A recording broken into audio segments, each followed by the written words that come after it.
Right, so for over 3 decades, Benjamin Netanyahu has treated the prospect of war with Iran like a political punchline. Not quite so much as, why did the chicken cross the road? Because Iran is 70% of the way towards a nuclear weapon. That's not so funny, is it?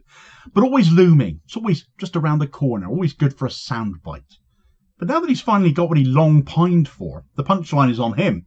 Iran isn't rolling over. It's rolling out missiles instead, rolling out strategies and diplomacy in a combination that has left Israel flailing and Netanyahu less chicken crossing the road and more small dog humping Donald Trump's leg, scrambling for Trump's attention like a child who lit a fire that he now can't put out. It has always been Israel's inherent weakness that without Western colonial mindsets and support abroad, Israel is nothing. And it is a point Ayatollah Ali Khamenei has thrown in his face in a recent speech. The war Netanyahu begged for has become a living nightmare that he can't escape from now. He can't end it, because his coalition will collapse and he'll be heading for jail. And he can't carry on like this either, because he has neither the facility nor the real strength to keep it up without dragging others in to clean up his mess. Right, so after over 3 decades of obsessive warnings, rhetorical fear-mongering and provocations, Israeli Prime Minister Benjamin Netanyahu has finally got his war with Iran. Far from being the triumphant campaign he long championed for, the conflict has rapidly turned into a catastrophe for Israel. Iran, far from collapsing under Israeli pressure, has launched a fierce and coordinated counter-offensive, showcasing both its military capability whilst also managing to demonstrate strategic restraint. Far from being a dream come true for Netanyahu, it's now a nightmare that he can't wake up from. It is real, and Israel is suffering the consequences of having started it, led as they are by a madman prepared to do anything to stay in power, believing allies will come to Israel's aid because they always do, and yet he's still waiting.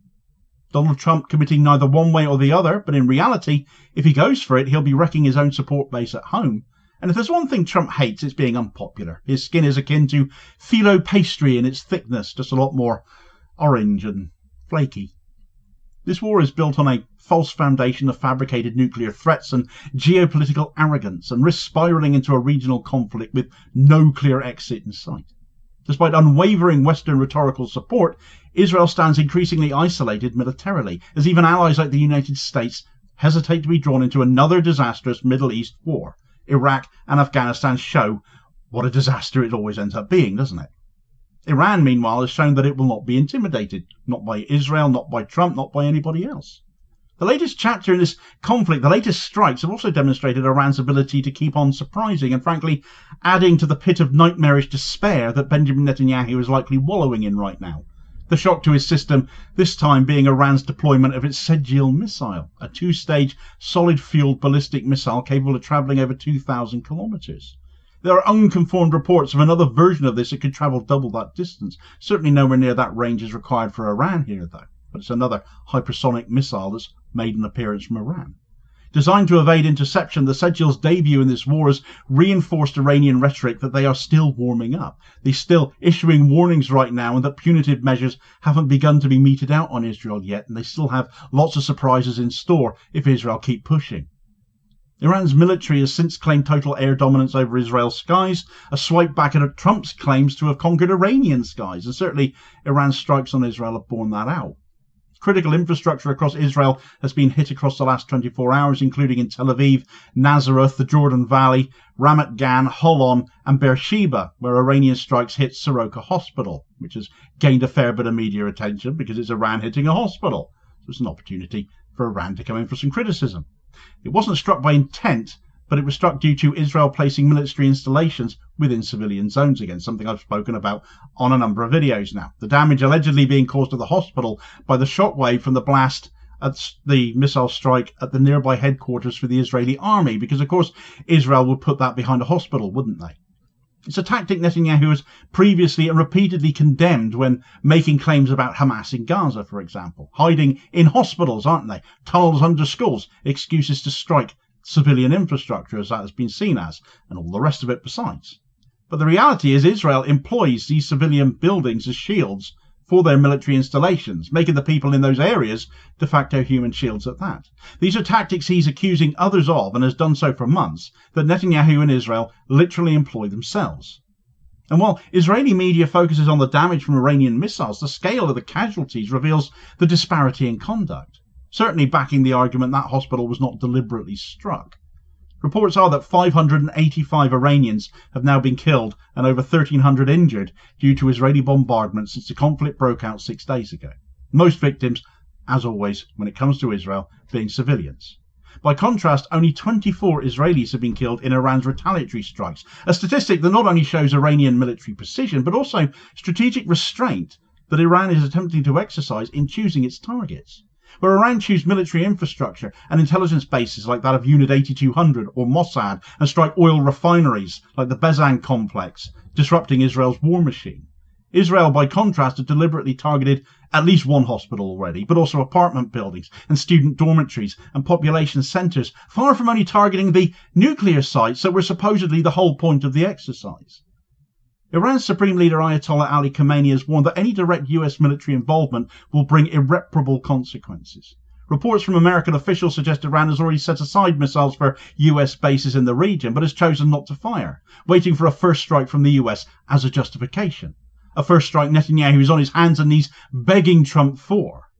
It signals both military preparedness and a legal and ethical commitment to maintaining the framework of self-defense and to act solely within international law under Article 51 of the UN Charter. And yet they are called the hostile entity, aren't they? And the disruptor to the Middle East by Israeli allies, literally undermining international law as they are, just to keep on backing Israel.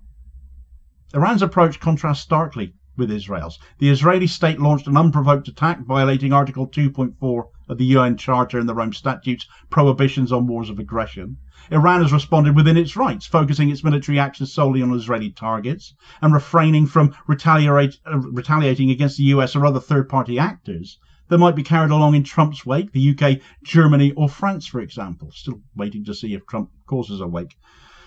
But the escalation has also illuminated Israel's covert footprint within Iran, because Iranian security forces have been busy as well, arresting multiple individuals accused of collaborating with Mossad in operations ranging from sabotage to drone strikes. The recent car bombing in Tehran, believed to be linked to Israel as well, has been widely condemned in Iranian media as proof that Israel is now using outright terrorism as a tactic. These actions only serve to unite the Iranian population behind their government. Far from destabilizing Iran and leading the people there to rise up against the Ayatollahs, the Israeli assault has consolidated public opinion and elevated the legitimacy of Iran's military actions, the populace demanding their leaders act and teach Israel a lesson over this. Meanwhile, Netanyahu is drowning in the consequences of his own belligerence. After 30 years of claiming Iran is on the verge of building a nuclear bomb, claims thoroughly discredited by international nuclear watchdogs, not least the IAEA, Netanyahu has plunged his nation into just more war, just to keep himself in power. And now he's begging Donald Trump for military support, knowing full well that Israel cannot sustain this level of warfare alone.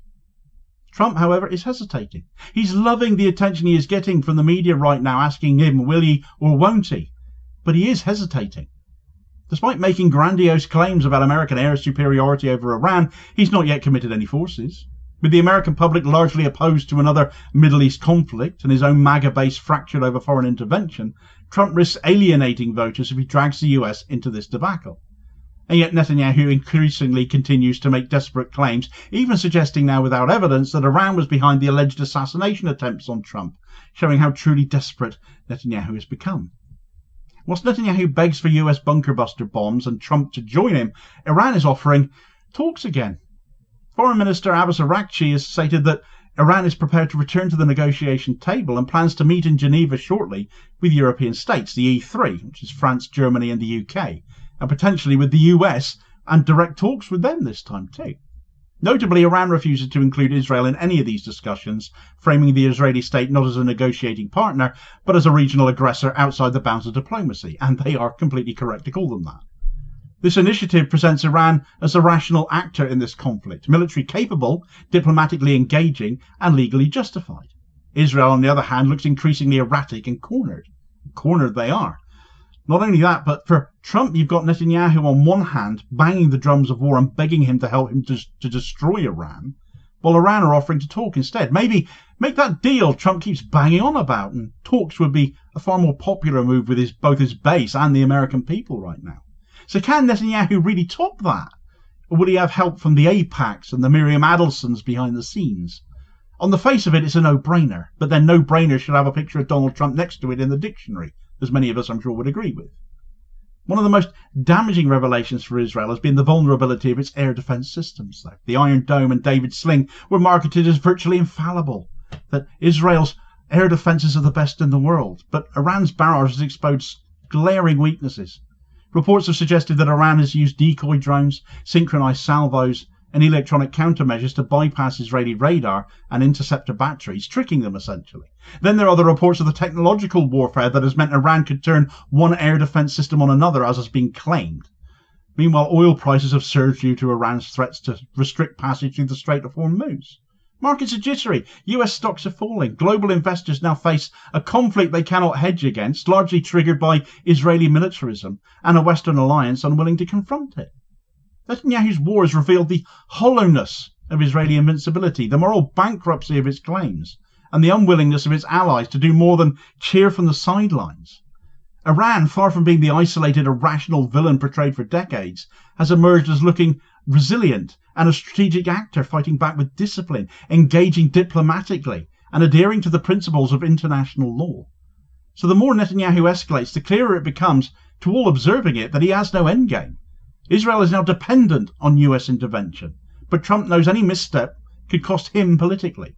Iran, by contrast, has achieved the one thing Netanyahu never thought possible. It has shown the world who the real aggressor is. And despite Israeli allied world leaders attacking them based on nothing but Israel's word, people are not fooled anymore, especially not after Gaza they're not fooled anymore. Indeed, Foreign Minister Abbas Araghchi has made such a point clear himself, saying, "Now the whole world must know that, 1. Iran is merely defending itself.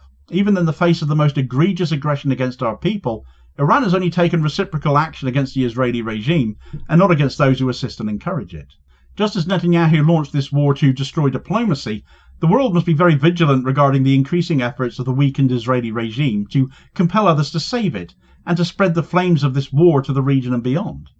2. Iran has practically proven what it has always publicly committed to.